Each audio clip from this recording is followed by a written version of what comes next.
Movie start होती है और हमें लंदन का एक सीन दिखाया जाता है जहाँ पर कुछ कंस्ट्रक्शन वर्कर्स को एक नाइट की कब्र मिलती है जिसे सन 1127 में एक रेड जेम के साथ दफना दिया गया था। नेक्स्ट सीन में हमें एक आदमी दिखाया जाता है जिसका नाम हेनरी था। उसे जैसे ही इस कब्र के बारे में पता चलता है तो वो वहाँ पर आता है और वहाँ के वर्कर्स को कुछ पैसे देता है और कहता है कि ये जगह छोड़ दो। उसके बाद वो कहता है कि सच कभी छुपता नहीं है, उसे बाहर आकर ही रहना होता है। उसके बाद वो एक स्टोरी सुनाने लगता है जिसमें वो एक इजिप्ट की प्रिंसेस एमेनेट के बारे में बताने लगता है जो कि एक बहुत तेज और अच्छी वॉरियर थी यानी जंगजू थी। वो इजिप्ट के किंग फिरौन की एक ही बेटी थी और फिरौन के बाद इजिप्ट पर उसी का हक बनता था। कुछ देर बाद फिरौन की दूसरी वाइफ से एक बेटा होता है जिसने आगे जाकर उसका वारिस बनना था। एमनेट को देखकर ये बहुत गुस्सा आता है क्योंकि अब उसके हाथों से ये सब चला जाएगा और वो इजिप्ट की वारिस भी नहीं रहेगी। वो उनसे रिवेंज यानी बदला लेने का सोचती है और डेथ डीमन यानी मौत के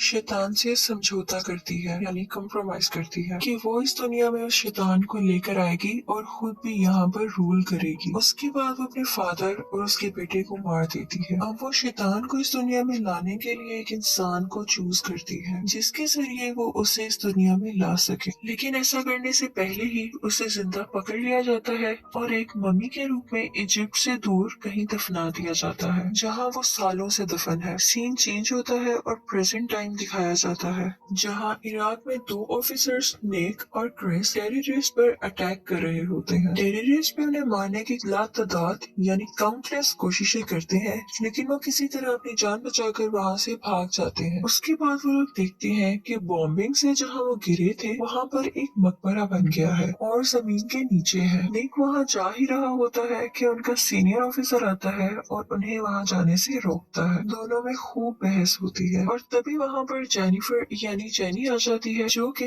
आर्कियोलॉजिस्ट है और वो निक को स्लैप करती है कि तुम हिस्ट्री के साथ क्यों खेल रहे हो। खैर फिर सीनियर ऑफिसर से इजाजत लेकर वो तीनों उस केव के अंदर जाते हैं यानी वो अंडरग्राउंड जगह जो उन्होंने डिस्कवर की थी। वो देखते हैं कि वहाँ हर तरफ भरा हुआ पारा है यानी मरकरी है जो किसी को भी उसके अंदर जाने से रोक रहा था। असल में वो कोई मकबरा नहीं था बल्कि एक लेक था जिसकी हिफाजत के लिए वहाँ पर बहुत सारे गार्ड्स थे जिनको चेन से बांधा गया था। उन लोगों के पास बहुत कम टाइम था और निक फायर करके उन चेन्स को तोड़ देता है जिसकी वजह से उस लेक में जो ताबूत था वो ऊपर आ जाता है। तब निक को वो सब देखकर कुछ विजन्स आने लगते हैं जिसमें उसे बार बार एमनेट दिखाई देती है। इसके बाद उसके दोस्त क्रिस को एक मकड़ी काट लेती है और उसे अपनी बॉडी में बहुत अजीब से चेंजेस फील होते हैं। जैसे ही वो बाहर आते हैं और ताबूत को बाहर निकालते हैं तो वहाँ बहुत सारे कौवे आने लगते हैं और ये काफी अजीब बात थी। जैसे ही वो प्लेन से उस ताबूत को लेकर जा रहे होते हैं तो क्रिस जिसको मकड़ी ने काटा था वो अजीब बिहेव करने लगता है। उसकी आंखें फिर जाती हैं और वो ताबूत को खोलने की कोशिश करता है और जब उसे रोकने की कोशिश की जाती है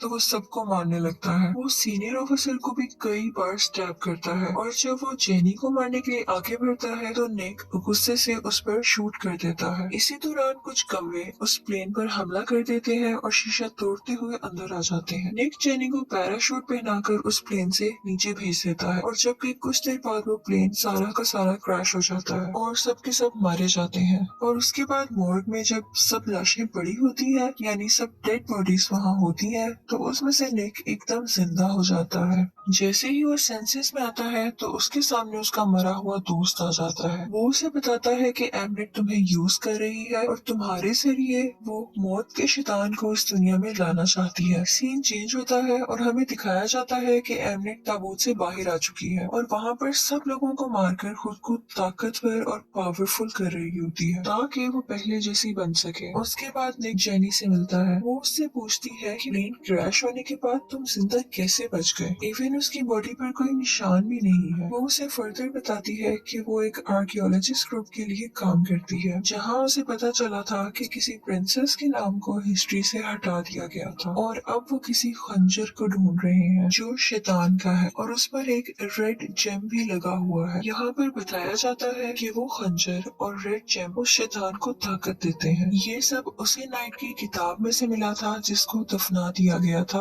उसी रेड जेम के साथ क्योंकि उसने ने वो रेड जेम चोरी किया था। वो कहती है कि कुछ ही टाइम पहले उसकी कब्र लंदन में पाई गई है, तो वो रेड जेम भी वहाँ पर जरूर मौजूद होगा। वो बताती है कि ये मकबरा एमनेट तक लेकर जाता है जो इजिप्ट की प्रिंसेस थी। वो बताती है कि उसने क्यों अपने फादर और उसके बेटे को कत्ल किया था। वो भी ये सब कुछ बता ही रही होती है कि निक का फ्रेंड क्रिस उसे बुलाता है। वो उसे बताता है कि वो दोनों इमॉर्टल है, यानी वो जिंदा ही रहेंगे हमेशा, और तुम इसीलिए प्लेन क्रैश में बच गए हो और तुम्हें इसी के मुताबिक चलना होगा वरना अच्छा नहीं होगा। इसके बाद जेनी को अपने सीनियर की कॉल आती है। वो कहता है कि निक को अपने साथ लेकर यहाँ आओ। जेनी निक को अपने साथ चलने के लिए कहती है, लेकिन निक कहता है कि हमें पहले उस ताबूत के पास जाना चाहिए। वो लोग उस ताबूत के पास जा रहे होते हैं कि देखते हैं कि एमनेट काफी लोगों को मारकर खुद पावरफुल हो रही होती है और वो निक पर अटैक करने लगती है। लेकिन जैसे ही वो उसे खंजर से मारने लगती है तो देखती है कि खंजर के ऊपर लगा रेड जेम मिसिंग है।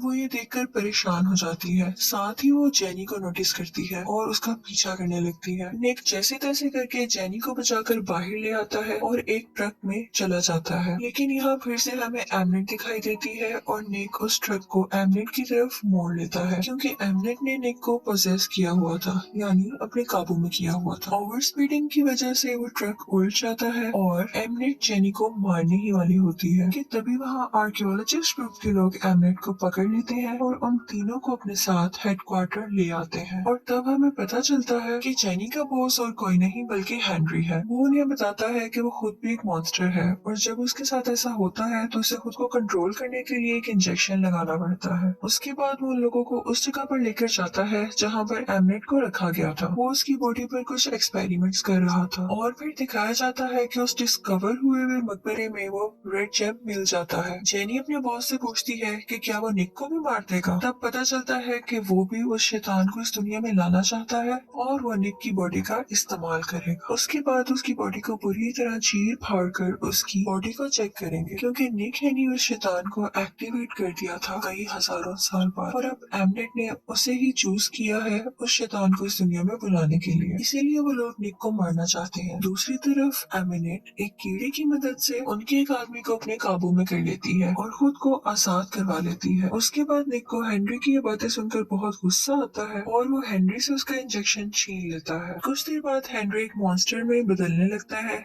ये देखते ही निक उसको उसका इंजेक्शन लगा देता है, जिसके बाद वो फिर से नॉर्मल हो जाता है। उसके बाद निक और जेनी उस रेड जेम को डिस्ट्रॉय करने के लिए जाते हैं। एमिनेंट भी अब पूरी तरह आजाद हो चुकी होती है और वो इजिप्ट के रेड को बुलाती है और ऑर्डर देती है कि वो किसी भी तरह निक को ढूंढ कर लाए। उसके बाद लंदन में एक बहुत बड़ा तूफान आ जाता है और निक और जेनी किसी तरह अपनी जान बचाते हुए एक अंडरग्राउंड टनल में चले जाते हैं। उसके बाद एमिनेट उस जगह पर जाती है जहाँ पर उनको वो मकबरा मिला था। वहाँ वो सारे मुर्दा लोगों को जिंदा कर देती है। वहाँ वो सभी गार्ड्स को मारकर उस रेड जेम को हासिल कर लेती है और दूसरी तरफ टनल में निक और जेनी के पीछे वो मुर्दा लोग लग जाते हैं और दीवार तोड़कर उन दोनों को पानी में धक्का दे देते हैं। कुछ ही देर में एमनेट जेनी को पानी के अंदर से खींच लेती है और वो बेहोश हो जाती है। निक किसी तरह उसे बचाकर पानी से बाहर ले आता है और वहाँ उसे एमनेट के लोग पकड़ लेते हैं। एमनेट निक को मारने के लिए वो खंजर लेकर उसके पास जाती है और दोनों में बहुत लड़ाई होती है।